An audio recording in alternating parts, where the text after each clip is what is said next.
Welcome to Buckle Up Podcast Universe with Brandon Rush. The only purpose of this video right now is because I finally found the fire lighting. Like, you know the fire lighting that I'm always talking about?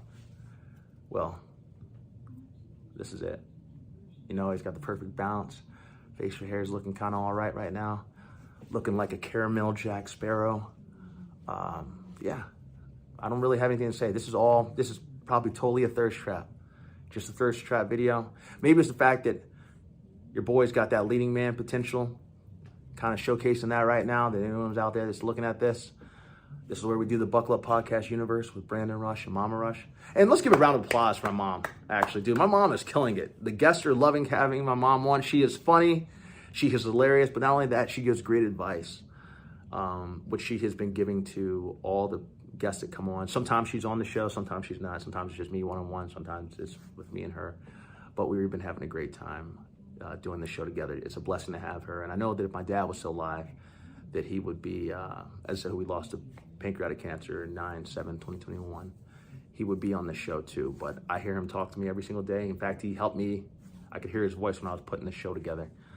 And then my cousin Desiree, Reverend Desiree, who when I was filming a movie and a TV show with Tyler Perry and a movie with Julia Stiles back in, I think it was April, 2 weeks in a row. We were in Atlanta filming. And my cousin Des just talked to me about how, Brandon, you're about to do something big here. Like, I can feel it. Like, she just gave me this prayer over me one day. She's like, Brandon, I know God's seeing this for me, that you're about to do something big here.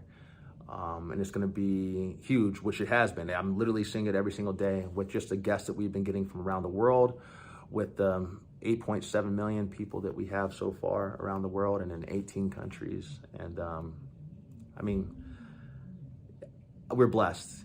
You know, I think from being on 77 TV shows and movies throughout the United States and Mexico, and soon to be the United Kingdom, in South Africa and Sydney, Australia, I think we have a built-in fan base. So that's one of the things that is very special, that we have a built-in fan base. And because so many people watch the shows that I've been in, it's nice that they're connecting the two and two together. Like, hey, this is that actor that we've seen in all these different shows for the last, since 2013 is about whenever I started auditioning.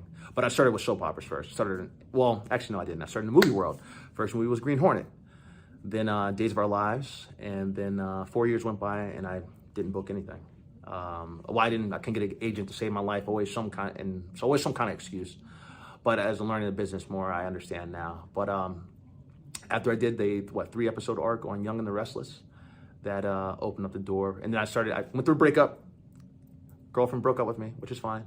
But that ended up being one of the biggest blessings ever, because I was trying to prove to myself that I wasn't a loser. No, she didn't call me a loser at all, but I was just trying to prove to myself that I wasn't a loser. So instead of me, and then trying to hide being upset, I was like, you know what, I'm going to put all this effort into my acting.